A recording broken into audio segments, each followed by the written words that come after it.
Hello friends, welcome back to our channel mums daily. ഇന്ന് ഞാൻ വന്നിരിക്കുന്നത് എല്ലാവർക്കും ഒരുപോലെ തന്നെ ഇഷ്ടപ്പെടുന്ന ഒരു മധുരത്തിൻ്റെ റെസിപ്പി ആയിട്ടാണ്. ഇത് ഉണ്ടാക്കാനായിട്ട് രണ്ട് ചേരുവകൾ മാത്രം മതി, വേറൊന്നും തന്നെ വേണ്ട. അപ്പോൾ നമുക്ക് പെട്ടെന്ന് തന്നെ വീഡിയോ ഒന്ന് കണ്ടു നോക്കാം. അതിനായിട്ട് ഞാനിവിടെ 2 ബൗൾ എടുത്തിട്ടുണ്ട്. ഇതിനകത്തോട്ട് 2 മുട്ട ഞാനൊന്ന് അതിലത്തെ മഞ്ഞയും വെള്ളയും ഒന്ന് സെപ്പറേറ്റ് ആക്കിയിട്ടാണ് എടുക്കുന്നത്. അപ്പോൾ അതിന് വേണ്ടിയിട്ടാണ് 2 ബൗള്. പിന്നെ ഞാൻ പറഞ്ഞ 2 ചേരുവകയിൽ രണ്ടാമത്തെ ചേരുവക എന്ന് പറയുന്നത് ഇതുപോലത്തെ ഒരു ഡയറി മിൽക്കോ അല്ലെങ്കിൽ എന്ത് മുട്ടായി വേണമെങ്കിലും നമുക്ക് ഉപയോഗിക്കാം. എടുക്കുമ്പോൾ പക്ഷേ ഇതുപോലത്തെ ബാർ ചോക്ലേറ്റ് ഒക്കെ എടുക്കാനായിട്ട് ശ്രദ്ധിക്കാം. അപ്പോൾ ഇനി നമുക്ക് ചെയ്യാനുള്ളത് ഈ മുട്ടയുടെ മഞ്ഞ ഒരു പാത്രത്തിലോട്ടും വെള്ള മറ്റൊരു പാത്രത്തിലോട്ടും മാറ്റി വയ്ക്കുക എന്നുള്ളതാണ്.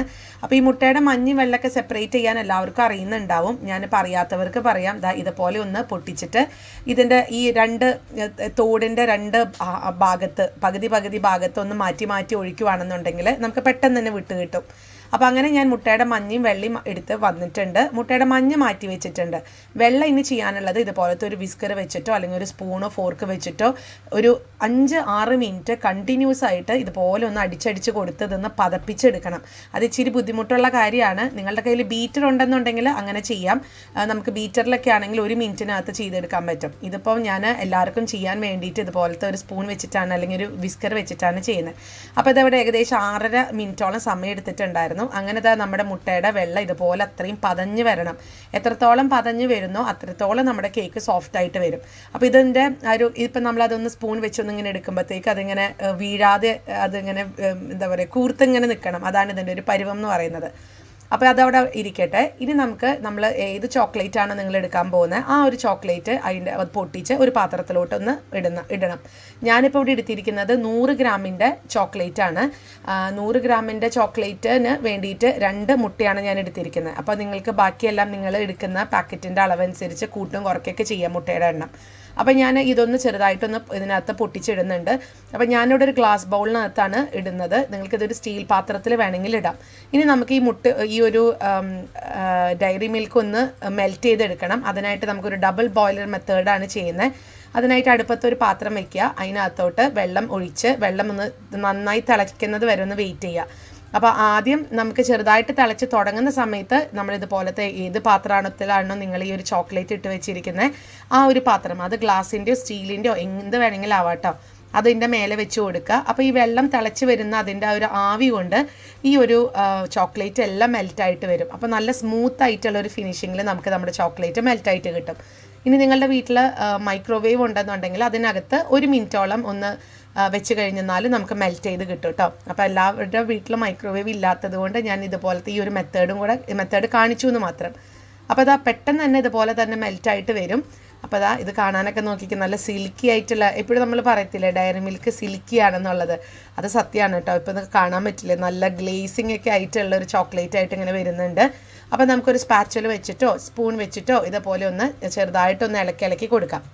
അപ്പോൾ നമ്മുടെ ഈ ഒരു ഡയറി മിൽക്ക് അല്ലെങ്കിൽ ചോക്ലേറ്റ് ഒക്കെ നന്നായിട്ട് മെൽറ്റായി വന്നിട്ടുണ്ട്. ഞാൻ ഈ ഒരു സമയത്ത് ഫ്ലെയിം ഓഫ് ചെയ്തു. കണ്ടോ, നല്ല ക്രീമി ടെക്സ്ചറായിട്ടാണ് ഇരിക്കുന്നത്. ഇനി നമുക്കിത് മാറ്റി നമുക്ക് ഒരു കൗണ്ടർ ടോപ്പിലോട്ടൊന്ന് മാറ്റി വയ്ക്കാം. അപ്പോൾ ഇനി ഇതിനകത്ത് തന്നെയാണ് ഞാൻ ബാക്കിയുള്ള കാര്യങ്ങളൊക്കെ മിക്സ് ചെയ്യുന്നത്. അപ്പോൾ അത്തരത്തിൽ മിക്സ് ചെയ്യാവുന്ന ഒരു ബൗളിനകത്താണ് ഞാൻ ഈ ഒരു ചോക്ലേറ്റ് ഇട്ട് കൊടുത്തത്. ഇനി നമുക്ക് ഇത് ഇപ്പം നല്ല ചൂടായിരിക്കും. ഇപ്പോൾ കുറച്ചൊന്ന് ചൂടാറുന്നത് വരെ വെയിറ്റ് ചെയ്യാം. നമുക്ക് ഇങ്ങനെയൊക്കെ കാണുമ്പോൾ ചിലപ്പോൾ കഴിക്കാനൊക്കെ തോന്നും, പക്ഷെ അങ്ങനെ കഴിക്കരുത്. നമുക്കിതിന് ഒരു സൂപ്പർ സാധനം ഉണ്ടാക്കിയെടുക്കാനുള്ളതാണ്. അപ്പോൾ ഇതിൻ്റെ ചൂടൊക്കെ ചെറുതായിട്ട് ആറിയിട്ടുണ്ട്, എന്നാലും ഇച്ചിരി ചൂടൊക്കെ ഉണ്ട് കേട്ടോ. ഇനി ഇതിനകത്തോട്ട് മുട്ടയുടെ മഞ്ഞ ഓരോന്ന് ഇട്ട് കൊടുത്ത് നമുക്കിതൊന്ന് മിക്സ് ചെയ്തെടുക്കണം. അപ്പോൾ ആദ്യം ഞാൻ ഒരെണ്ണം ഇട്ട് കൊടുത്തിട്ടുണ്ട്. എന്നിട്ട് ഇതുപോലെ സ്പാച്ചുല വെച്ചിട്ട് നന്നായിട്ട് തന്നെ ഒന്ന് മിക്സ് ചെയ്തെടുക്കുകയാണ്. നമ്മൾ ഈ മുട്ടയുടെ മഞ്ഞ മിക്സ് ചെയ്യും തോറും ആ ഒരു സ്മൂത്ത് ടെക്സ്ചറായിട്ടുള്ളത് മാറി ഇച്ചിരി ഒരു പരിപ്പാവാൻ തുടങ്ങും. അപ്പോൾ ഇനി രണ്ടാമത്തെയും കൂടെ മുട്ട ചേർത്തിട്ട് ഒന്നും കൂടെ ഒന്ന് മിക്സ് ചെയ്തെടുക്കുന്നുണ്ട്.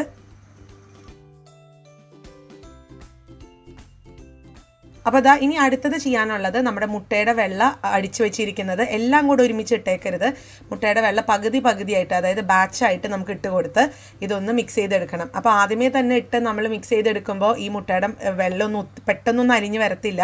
അത് ഇതുപോലെ ഒന്ന് സമയമെടുത്ത് മിക്സ് ചെയ്താൽ മാത്രമാണ് ഈ മുട്ടയുടെ വെള്ളയൊക്കെ മിക്സ് ചെയ്ത് അലിഞ്ഞ് വരത്തുള്ളൂ കേട്ടോ. അപ്പോൾ അതുവരെ നമുക്കൊന്ന് ഇളക്കി കൊടുക്കണം. അപ്പോൾ ഇതാ ആദ്യത്തെ മുട്ടയുടെ ആ ഒരു വെള്ളയുടെ ബാച്ച് ഇതേപോലെ ഇങ്ങനെ വന്നിട്ടുണ്ട്. ഇനി നമുക്ക് അടുത്ത് ആ ബാക്കിയുള്ള പകുതിയും കൂടി ഇതിനകത്ത് ചേർത്ത് മിക്സ് ചെയ്തെടുക്കാം. അപ്പോൾ ഇതെന്താണെന്ന് ചോദിച്ചു കഴിഞ്ഞാൽ ഇതൊരു കേക്കിൻ്റെ ഒരു എന്താ പറയുക ഗണത്തിലോട്ട് നമുക്ക് കൂട്ടണം എന്നുണ്ടെങ്കിൽ കൂട്ടാം. അതല്ല ഒരു മധുരം, ഒരു പ്രത്യേക ഒരു സ്വീറ്റ് റെസിപ്പിയൊക്കെ ഇഷ്ടമുള്ള ആൾക്കാർക്കൊക്കെ തീർച്ചയായിട്ടും നമുക്ക് വീട്ടിലെ ഗസ്റ്റൊക്കെ വരുമ്പോൾ എന്തുകൊണ്ട് ഇത് ഉണ്ടാക്കിയെന്ന് പിടികിട്ടാത്ത രീതിയിലൊക്കെ നമുക്ക് ഉണ്ടാക്കി കൊടുക്കാൻ പറ്റുന്ന ഒരു റെസിപ്പിയാണിത്. കുഞ്ഞുങ്ങൾക്കൊക്കെ കൊടുക്കുകയാണെന്നുണ്ടെങ്കിൽ അവർ കണ്ണും പൂട്ടി പറയും ഇതൊരു കേക്കാണല്ലോ, കേക്കിൻ്റെ റെസിപ്പി ആണെന്ന് തന്നെ അവർ പറയത്തുള്ളൂ. പക്ഷേ ഇപ്പോൾ കേക്കൊക്കെ കഴിച്ച് പരിചയമുള്ള ഒരാളുകളൊക്കെ ആണെന്നുണ്ടെങ്കിൽ ഇത് കേക്കും അല്ല, അന്ന് കേക്കാണോ എന്നുള്ളൊരു സംശയം വരുന്ന തരത്തിലുള്ള ഒരു സ്പെഷ്യൽ മധുരമാണ് കേട്ടോ അത്. നമ്മളിതിനകത്ത് ബേക്കിംഗ് പൗഡർ, ബേക്കിംഗ് സോഡ, അതുപോലെ എണ്ണ, ഇങ്ങനത്തെ സംഭവങ്ങളൊന്നും തന്നെ യൂസ് ചെയ്യുന്നില്ല. അതുപോലെ മൈദപ്പൊടി, ഗോതമ്പ് പൊടി അങ്ങനെയൊന്നും ഇല്ലാതെ പെട്ടെന്നൊരു വിരുന്നാർ വരുമ്പോൾ നമുക്ക് വീട്ടിലുള്ള ഒരു ചോക്ലേറ്റ് അല്ലെങ്കിൽ ഓടിപ്പോയി കടയിൽ നിന്ന് ഒരു ചോക്ലേറ്റ് മേടിച്ച് 2 മുട്ടയും കൂടി ഉണ്ടെങ്കിൽ ഉണ്ടാക്കിയെടുക്കാൻ പറ്റുന്ന ഒരു പലഹാരമാണിത്, അല്ലെങ്കിൽ ഒരു മധുരമാണിത്. അപ്പം ഞാൻ ഈ മുട്ടയുടെ വെള്ളയെല്ലാം കൂടെ ഇതിനകത്ത് മിക്സ് ആയിട്ടുണ്ട്. അങ്ങനെ നമ്മുടെ ബാറ്റർ ഇവിടെ റെഡിയാണ്.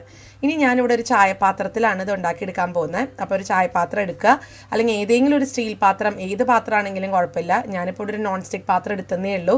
അപ്പോൾ ഏത് പാത്രമാണ് നിങ്ങൾ എടുക്കുന്നത് ആ പാത്രം ഇതുപോലെ തന്നെ അല്പം എണ്ണയൊക്കെ ഒന്ന് നന്നായിട്ട് തടവി കൊടുക്കുക. എണ്ണയോ ബട്ടറോ ഓയിലോ എന്ത് വേണമെങ്കിലും, വെളിച്ചെണ്ണ ചെയ്യാതിരിക്കുകയാണ് നല്ലത്. അതിൻ്റെ ഒരു സ്മെല്ല് വന്നു കഴിഞ്ഞാൽ വേറൊരു ടേസ്റ്റൊക്കെ ആയിപ്പോവും. അപ്പോൾ അതുകൊണ്ട് വെജിറ്റബിൾ ഓയിൽ, സൺഫ്ലവർ ഓയിൽ അങ്ങനെയൊക്കെ എടുക്കാം. അപ്പോൾ ഇനി ഇതുപോലത്തെ ഒരു ബട്ടർ പേപ്പറും കൂടെ ഞാൻ ഈ പാത്രത്തിൻ്റെ ഷേപ്പിലൊന്ന് കട്ട് ചെയ്തെടുത്ത് വെക്കുന്നുണ്ട്. എന്നിട്ട് ബട്ടർ പേപ്പറിൻ്റെ മേലും ഇതുപോലെ ഒന്ന് അല്പം എണ്ണ തടവി കൊടുത്തിട്ടുണ്ട്. ഇനി നമുക്ക് നമ്മുടെ ബാറ്ററി ഇതിനകത്തൊന്ന് ഒഴിച്ചു കൊടുക്കാം. അപ്പോൾ ബാറ്ററൊക്കെ ഒഴിച്ചിട്ടുണ്ട്. ഇനി ചെറുതായിട്ടൊന്ന് തട്ടി കൊടുക്കുക. ഇനി നമുക്കിതൊന്ന് ബേക്ക് ചെയ്തെടുക്കണം. അതിനായിട്ട് എൻ്റെ ഈ ഒരു പാത്രം ഞാൻ ബേക്ക് ചെയ്യുന്ന സ്ഥിരം ഒരു പാത്രമാണ്. ഇത് ഞാൻ ചൂടാക്കാനായിട്ട് 5 മിനിറ്റോളം ലോ ഫ്ലെയിമിൽ മൂടി വെച്ച് ചൂടാക്കിയിട്ടുണ്ടായിരുന്നു. അപ്പോൾ അതാ ഞാൻ അല്പം വെള്ളം തെളിച്ച് കൊടുക്കുമ്പോൾ നിങ്ങൾക്ക് കാണാം നല്ല ചൂടന്നെയായിട്ടാണ് ഇരിക്കുന്നത്. ഇതിനകത്തോട്ട് ഒരു സ്റ്റാൻഡ് വെക്കുക. ഇതുപോലത്തെ ഒരു വയർ റാക്കിൻ്റെ ഒരു സ്റ്റാൻഡ് ഇല്ല എന്നുണ്ടെങ്കിൽ ഏതെങ്കിലും ഒരു സ്റ്റീൽ പാത്രം ഒന്ന് കമത്തി വെച്ച് കൊടുത്താലും മതി. എന്നിട്ട് അതിൻ്റെ മേലെ നമ്മുടെ കേക്ക് ഒഴിച്ച് വെച്ചിരിക്കുന്ന ബാറ്റർ വെക്കുക. പിന്നെ മൂടി വെക്കുന്ന പാത്രത്തിന് ഇതുപോലെ ഒരു ഓട്ടയ്ക്ക് ഉണ്ടെന്നുണ്ടെങ്കിൽ അതൊക്കെ ഒരു പേപ്പർ വെച്ചോ ഒരു ഫോയിൽ പേപ്പർ വെച്ചോ ഒന്ന് മൂടി കൊടുക്കാൻ വേണം കേട്ടോ. മൂടി കൊടുക്കാൻ തന്നെ ഒന്ന് ഫില്ല് ചെയ്ത് കൊടുക്കണം. ഇനി നമുക്കിതൊരു 15 മിനിറ്റ് കഴിയുമ്പോൾ ഒന്ന് നോക്കാം. അപ്പോൾ അതവിടെ ഒരു 15 മിനിറ്റ് കഴിഞ്ഞപ്പോൾ ഞാൻ നോക്കിയിട്ടുണ്ടായിരുന്നു. കാര്യം നമുക്ക് പെട്ടെന്ന് ഇതെങ്ങനെ ആയിന്നൊക്കെ തോന്നും. പക്ഷെ ഞാൻ ഞെക്കി നോക്കി കഴിഞ്ഞപ്പോൾ ഇപ്പോഴും അതിനകത്ത് വേവാത്ത പോലെ തോന്നി. അപ്പോൾ ഞാനൊരു 5 മിനിറ്റും കൂടെ വെച്ചിട്ടുണ്ടായിരുന്നു. മീഡിയം ഫ്ലെയിമിലായിരുന്നു വെച്ചിരുന്നത്. ഇപ്പോൾ ഇവിടെ ഞാനൊരു 15 മിനിറ്റ്, അപ്പോൾ മൊത്തം 15 മിനിറ്റ് ആയി. ഞാനൊന്ന് ചെറുതായിട്ടൊന്ന് കുത്തി നോക്കിയപ്പോൾ ഇച്ചിരി കൂടി അകം വേവാനുണ്ട്. അപ്പോൾ ഞാനൊരു 2 മിനിറ്റും കൂടെ വെച്ചു. അങ്ങനെ മൊത്തം 17 മിനിറ്റിലാണ് ഞാൻ ഈ ഒരു കേക്ക് ബേക്ക് ചെയ്യാൻ വെച്ചിട്ടുണ്ടായിരുന്നത്. 17ാമത്തെ മിനിറ്റ് ഇവിടെ കറക്റ്റായിട്ട് വന്നിട്ടുണ്ട്. മീഡിയം ഫ്ലെയിം ആണെന്നുള്ള കാര്യം മറക്കണ്ട. അപ്പോൾ ഞാനൊരു കത്തി വെച്ചിട്ടോ സ്ക്യൂർ വെച്ചിട്ടോ ഒന്ന് കുത്തി നോക്കുക. വളരെ ക്ലീൻ ആയിട്ടാണ് വന്നിരിക്കുന്നത് എന്നുണ്ടെങ്കിൽ അകം വെന്തിട്ടുണ്ടെന്നാണ് അർത്ഥം. അപ്പോൾ ഇനി ഞാൻ ഫ്ലെയിം ഓഫ് ചെയ്ത് കൗണ്ടർ ടോപ്പിലോട്ട് മാറ്റി വെച്ചിട്ടുണ്ട്. ഇനി നമുക്കിത് ചെറുതായിട്ടൊന്ന് ചൂടാറട്ടെ. അതിനുശേഷം നമുക്കൊന്ന് തിരിച്ചിട്ട് കൊടുക്കാം. അപ്പോൾ ഇവിടെ അത്യാവശ്യം ചൂടാറി വന്നിട്ടുണ്ട്. നമ്മുടെ കയ്യിലൊന്നും ഒട്ടും ഒട്ടിപ്പിടിക്കും അങ്ങനെയൊന്നുമില്ല കേട്ടോ. വളരെ ക്ലീൻ ആയിട്ടും ഉള്ളൊക്കെ നന്നായിട്ട് വെന്തിട്ടുണ്ട്. ഇനി നമുക്കിതൊരു പാത്രത്തിലോട്ടൊന്ന് തിരിച്ചിട്ട് കൊടുക്കാം. ഇപ്പോഴും പാത്രത്തിന് ചെറുതായിട്ട് ചൂടുണ്ട് കേട്ടോ. അതുകൊണ്ടാണ് ഞാനൊരു തുണിയൊക്കെ ഇങ്ങനെ പിടിച്ചിട്ടുള്ളത്. അപ്പോൾ ഒന്ന് ചെറുതായിട്ടൊന്ന് തട്ടി കൊടുക്കുക. എന്നിട്ട് ഇതൊന്ന് എടുക്കാം. അപ്പോൾ ഇതാ നമ്മുടെ ഒരു കേക്കോ അല്ലെങ്കിൽ മധുരം എന്നോ എന്ത് വേണമെങ്കിലും വിളിക്കാം, സംഭവം ഇവിടെ റെഡി ആയിട്ടുണ്ട്. സൂപ്പർ ടേസ്റ്റാണ്. നിങ്ങൾ ഒരു തവണയെങ്കിലും ട്രൈ ചെയ്ത് നോക്കേണ്ട ഒരു ടേസ്റ്റാണ്. പിന്നെ ഇതിനകത്ത് നമ്മൾ മുട്ട ചേർത്തത് കൊണ്ട് എല്ലാവർക്കും ഒരു സംശയം ഉണ്ടാവും, മുട്ടയുടെ സ്വാദ് വരും, മുട്ടയുടെ മണം വരും. അങ്ങനെയൊന്നും വരത്തില്ല. നമ്മളിതിനകത്ത് ആ ഡയറി മിൽക്കിൻ്റെ ഫ്ലേവർ തന്നെയാണ് മുന്നിൽ നിൽക്കുന്നത്. അതുകൊണ്ട് തന്നെ ഇതിൻ്റെ രുചി എന്ന് പറയുന്നത് എക്സ്ട്രാ ടേസ്റ്റാണ്. ഇനിയിപ്പോൾ മുട്ടയുടെ മണം വരുമോ എന്നൊക്കെ ഒരു സംശയമുള്ളവർക്ക് അല്പം വാനില സെൻസും കൂടെ ചേർത്ത് കൊടുക്കണമെങ്കിൽ കൊടുക്കാം. പക്ഷെ അതിൻ്റെ ഒരു ആവശ്യമില്ല, അല്ലാതെ തന്നെ നല്ലതായിട്ടാണ് വന്നിരിക്കുന്നത്. അപ്പോൾ ഇതിൻ്റെ സൈഡിൽ ചെറുതായിട്ട് ഞാൻ ആ ഒരു ബട്ടർ പേപ്പർ വലിച്ച സമയത്ത് അതൊന്ന് വിട്ടു പോന്നിട്ടുണ്ട്. ബാക്കി വെച്ച് നോക്കുവാണെങ്കിൽ നല്ല പെർഫെക്റ്റ് ആയിട്ട് തന്നെയാണ് വന്നിരിക്കുന്നത്. ഇനി ഇതൊന്ന് മുറിച്ച് ഞാൻ കാണിക്കാം എത്രത്തോളം ഇതിൻ്റെ അകം സോഫ്റ്റ് ആണെന്നുള്ളത് കാണണ്ടേ. അപ്പോൾ ഇതാ നോക്കിക്കാൻ നല്ല ഈസി ആയിട്ടും സ്മൂത്തായിട്ടും എനിക്കിത് കത്തി വെച്ചിട്ടൊന്ന് മുറിക്കാൻ പറ്റുന്നുണ്ട്. ഇത് ഇത്രയേ ഉള്ളൂ. നല്ല സ്നാക്കാണ് ഇത്. നിങ്ങൾ ഇതുപോലെ കട്ട് ചെയ്യാതെ നീളത്തിൽ കട്ട് ചെയ്ത് കുഞ്ഞുങ്ങൾക്ക് ഒരു ഫിംഗർ പോലെ കൊടുക്കുവാണെങ്കിലുണ്ടല്ലോ നല്ല സ്വാദാണ്. പിന്നെ ഇത് ഇച്ചിരി കൂടെ ഡെക്കറേറ്റ് ചെയ്യാൻ വേണ്ടിയിട്ട് അല്പം ഒരു 2 ടേബിൾ സ്പൂൺ പഞ്ചസാര ഒന്ന് മിക്സിയിൽ നന്നായി പൊടിച്ചെടുത്ത് അതിൻ്റെ ഈ ഒരു കേക്കിൻ്റെ മേലിട്ട് കൊടുത്തെന്നാലും നല്ല ഭംഗിയിൽ ഡെക്കറേറ്റ് ഒക്കെ ചെയ്ത് സൂപ്പറായിട്ടിരിക്കും കേട്ടോ. അപ്പോൾ എല്ലാവരും ട്രൈ ചെയ്ത് നോക്കുക. സിമ്പിളായിട്ടുള്ള റെസിപ്പി അല്ലേ. വെറും 2 കാര്യങ്ങൾ വെച്ചിട്ടാണ് ഇത് ഉണ്ടാക്കി എടുക്കുന്നത്. അപ്പോൾ എല്ലാവരും ട്രൈ ചെയ്തിട്ട് ഇഷ്ടപ്പെടുവാണെന്നുണ്ടെങ്കിൽ ലൈക്ക് ചെയ്യാനും ഷെയർ ചെയ്യാനും കമൻറ്റ് ചെയ്യാനും ഒന്നും മറക്കരുത്. അതുപോലെ തന്നെ നമ്മുടെ ഈ ചാനൽ ആദ്യമായിട്ടാണ് കാണുന്നതെങ്കിൽ സബ്സ്ക്രൈബ് ചെയ്യാനും മറക്കരുത്. അപ്പോൾ അടുത്തൊരു വീഡിയോ ആയിട്ട് നമുക്ക് ഉടനെ കാണാം. അൻറ്റിൽ ദെൻ ബൈ.